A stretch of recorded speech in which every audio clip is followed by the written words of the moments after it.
अस्सलाम वालेकुम everyone, welcome back to my channel. Hope you guys are doing great. So खैर, कुछ दिन पहले मैंने यूट्यूब की कम्युनिटी पोस्ट में एक पोस्ट डाली थी in which I asked you guys about your doubts related to improvement.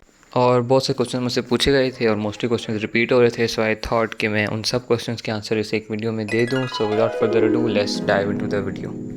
Okay, so पहला क्वेश्चन जो है वो फ़ीस से रिलेटेड है कि ऑर्फन्स की फ़ीस कितनी है फेडरल बोर्ड में। तो फेडरल बोर्ड एज सच कोई फ़ी चार्ज नहीं करता ऑर्फन्स के लिए। एग्जामिनेशन फ़ी कोई नहीं होती ऑर्फन्स के लिए। You just have to submit your father's death certificate and that's it. तो अगर तो आप इंस्टीट्यूट की तरफ से अप्लाई कर रहे हैं, ठीक है, यानी अगर कोई इंस्टीट्यूट से अप्लाई कर रहे हैं आप, तो फिर आपको अपने फादर का डेथ सर्टिफिकेट इंस्टीट्यूट को सबमिट करवाना होता है और फिर वो आगे आपके एग्जामिनेशन के लिए जो प्रोसीजर होता है वो इंस्टीट्यूट की जिम्मेदारी होती है।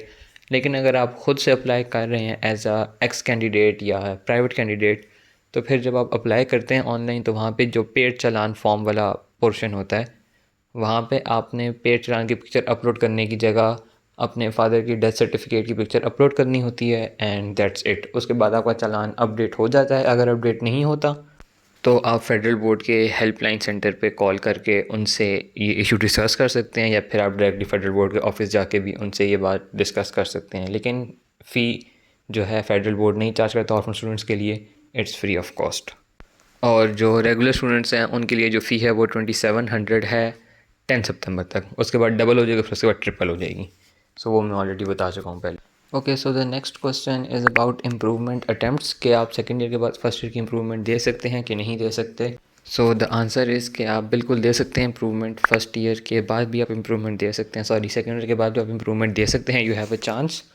जब आप सेकेंड ईयर के बाद इम्प्रूवमेंट के लिए अप्लाई करते हैं तो पोर्टल में आपके पास जो सब्जेक्ट्स के ऑप्शन होते हैं उसमें आपके रिस्पेक्टिव ट्रेड से रिलेटेड सारे सब्जेक्ट्स होते हैं, पार्ट 1 की भी और पार्ट 2 की भी, ठीक है। तो आप उनमें से कोई भी सब्जेक्ट चूज़ करके उनमें इम्प्रूवमेंट दे सकते हैं। तो इन शॉर्ट कि आप फर्स्ट ईयर की इम्प्रूवमेंट सेकेंड ईयर के एग्ज़ाम्स के बाद भी दे सकते हैं।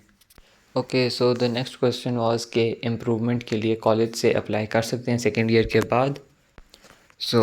नहीं अप्लाई कर सकते। आई डोंट थिंक सो कि आप अप्लाई कर सकते हैं। एज अ एक्स कैंडिडेट आप अप्लाई करते हैं, लेकिन वो फिर आपको खुद अप्लाई करना पड़ता है। आई बिलीव जो इंस्टीट्यूट है वो I don't think so apply करता है, बट फिर भी आई थिंक आप अपने कॉलेज से कंफर्म कर लें कि वो अप्लाई करते हैं कि नहीं, क्योंकि I am not sure about this. Okay, so then next question was related to positions in federal board. So first of all तो वालेकुम सलाम and many congratulations, you have scored really great marks. तो question ये था कि that person has scored 470 out of 520 marks, और वो improvement दे के फर्स्ट ईयर मैट्रिक में as a position holder eligible होगा कि नहीं। सो अगर आप इम्प्रूवमेंट देते हैं तो इम्प्रूवमेंट के बाद no one is eligible for positions, ठीक है। इम्प्रूवमेंट देने के बाद आप पोजीशंस के लिए एलिजिबल नहीं रहते। फर्स्ट अटैम्प्ट ही ज़रूरी होता है पोजीशंस के लिए एलिजिबल होने के लिए। सो इन शॉर्ट, अगर आपकी सेकंड अटैम्प्ट है तो आप अगर आपकी सेकंड अटैम्प्ट है तो आप पोजीशन के लिए एलिजिबल नहीं है। फर्स्ट अटैम्प्ट का मतलब ये नहीं है कि आपने फर्स्ट एनुअल में ही अपीयर होना है। If there is a person जिसने due to some reason first annual नहीं दिया, वो सेकंड एनुअल में as a fresh candidate appear हो रहा है, यानी सेकंड एनुअल में वो फर्स्ट टाइम पेपर दे रहा है बोर्ड का उस साल, तो भी आप एलिजिबल हैं पोजीशन के लिए। लेकिन अगर आप फर्स्ट एनुअल में अपीयर हो चुके हैं, आप सेकंड एनुअल में दोबारा अपीयर हो रहे हैं मार्क्स इंप्रूव करने के लिए, so in that case you are not eligible for positions. I hope it clears now. Okay, so the next question was कि सेकेंड ईयर के बाद इम्प्रूवमेंट दें तो फिर क्या सनत पर प्राइवेट स्टूडेंट लिखा हुआ आता है, ठीक है। तो सेकेंड ईयर का जब इम्प्रूवमेंट देते हैं तो आपके जो सर्टिफिकेट होता है, जो आपकी सनद होती है, उस पर एक्स कैंडिडेट लिखा होता है, यानी आपके इंस्टीट्यूट का नाम मेंशन होता है लेकिन उसके साथ लिखा होता है एक्स कैंडिडेट। और उसके अलावा सेकंड अटैम्प्ट लिखा होता है अगर आप इम्प्रूवमेंट का एग्ज़ाम देते हैं, और उसके साथ साथ इम्प्रूव मार्क्स भी लिखे होते हैं आपके। मीन्स के वहाँ पे जो मार्क्स वाला पोर्शन होता है ना, जहाँ पे लिखा होता है कि दिस कैंडिडेट हैज़ पास्ड या दिस कैंडिडेट हैज़ स्कोर्ड जितने ईयर के ऑब्टेन्ड मार्क्स होते हैं, तो वहाँ पे लिखा होता है कि your marks has been improved, और आगे आपके जो भी होते हैं ऑब्टेन्ड मार्क्स वो मेंशन होते हैं। तो ये तीन चीज़ें आपके सनद पे लिखी हुई आती हैं। Okay, so the next question was from a KPK board student. इनके 477 marks out of 600। So first of all congratulations, I guess 79.5% बनती है ये। अगर आप मार्क्स इंप्रूव करना चाहते हैं तो आप 530 तक मार्क्स बिल्कुल इंप्रूव कर सकते हैं। आपके पास बहुत ज़्यादा मार्जिन है, और कोशिश करें कि उन सब्जेक्ट्स में इंप्रूवमेंट दें जिन सब्जेक्ट्स में आपके पास मार्क्स इंप्रूव करने का मार्जिन ज़्यादा है, रैदर देन कि आप सब सब्जेक्ट्स में इंप्रूवमेंट दें। तो अगर आप मेहनत करेंगे सेकेंड एनुअल में, सो इंशाल्लाह आपके मार्क्स बहुत ज़्यादा इंप्रूव होंगे।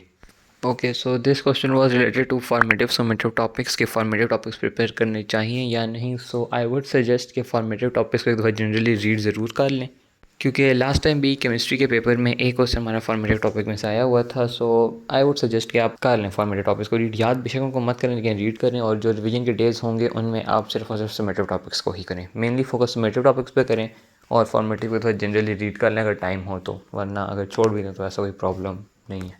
इम्प्रूवमेंट एग्ज़ाम ट्वाइस दे सकते हैं, 5 फोकस ऑन 12 तो बिल्कुल दे सकते हैं, ठीक है। आप जो 2023 की पॉलिसी थी FBISC की, उसके अकॉर्डिंग आपके पास 4 साल होते हैं, आप 4 साल में मल्टीपल अटैम्प्ट्स इम्प्रूवमेंट की दे सकते हैं जितनी आप मर्जी देना चाहें। Okay, so this question was about attempting तर्जुमा पोर्शन इन इस्लामियात। सो वालेकुम अस्सलाम। तो I don't know if you are from federal board और नॉट, लेकिन फेडरल बोर्ड में तर्जुमे वाले पोर्शन में तर्जुमा ऑलरेडी गिवन होता है, क्योंकि फेडरल बोर्ड के SLO में ये बात मेंशन है कि पेपर में अरबी से उर्दू तर्जुमा और उर्दू से अरबी तर्जुमा नहीं आता। सो जिस तरह इंग्लिश उर्दू में कॉम्प्रहेंशन होती है, इसी तरह जो इस्लामियात है उसमें आयात वाला पोर्शन होता है, आपको तर्जुमा गिवन होता है, आपने उन्हीं तर्जुमे से देख के जो क्वेश्चन होते हैं उनका आंसर करना होता है। सो बहुत बेसिक क्वेश्चन होते हैं और टू द पॉइंट आंसर आप तर्जुमे से देख के बहुत ईजीली कर सकते हैं। बस जो हदीस वाला पोर्शन होता है उसमें अमली ज़िंदगी का ताल्लुक आपको याद करना पड़ता है, बाकी एज सच कोई मुश्किल नहीं है इस्लामियात वाले के उस पोर्शन में। आयात और हदीस वाले पोर्शन बहुत ईजी पोर्शन होता है और वो फ्री के मार्क्स होते हैं आपके पेपर में। सो that's it. Okay, so this question was about presentation tips. तो सिंपल यही है कि फेडरल बोर्ड में एज वी ऑल नो कितनी जगह नहीं होती शीट के ऊपर लिखने की। सो सिंपली एक कट मार्कर का यूज़ करने कोशिश करें कि एक हेडिंग जो है वो एक या एक से आधी लाइन में आ जाए। दो दो तीन तीन लाइन पर हेडिंग देने की ज़रूरत नहीं है, एक लाइन पर हेडिंग दे, छोटी सी हेडिंग दे और हेडिंग के आगे से लिखना स्टार्ट कर दें। बस जो मेन हेडिंग है उसके लिए कट मार्कर यूज़ कर लें, और जो दूसरी सब हेडिंग होती है उसके लिए आप सिंपल मार्कर यूज़ कर लें। That's it. बाकी ऐसा कोई राइटिंग वगैरह के मार्क्स फेडरल बोर्ड में नहीं होते, और प्रेजेंटेशन से बस पेपर थोड़ा नीट लगता है, आपका एग्जाम में अच्छा इंप्रेशन जाता है। तो बस यही कर लें कि हेडिंग्स के लिए कट और सिंपल मार्कर का इस्तेमाल करें और ब्लू पेन का यूज़ करें, बस दैट्स इट, इससे ज़्यादा कुछ भी नहीं है। ओके, सो इसके अलावा और भी क्वेश्चंस थे subject wise tips and tricks के ऊपर, के डिफरेंट सब्जेक्ट्स के ऊपर, लाइक कैसे उन सब्जेक्ट्स को हम प्रिपेयर कर सकते हैं। सो उसके ऊपर मैं एक सेपरेट वीडियो बनाऊंगा। So that's it for this video, don't forget to like, share, comment and subscribe. See you guys in my next video. अल्लाह हाफिज़।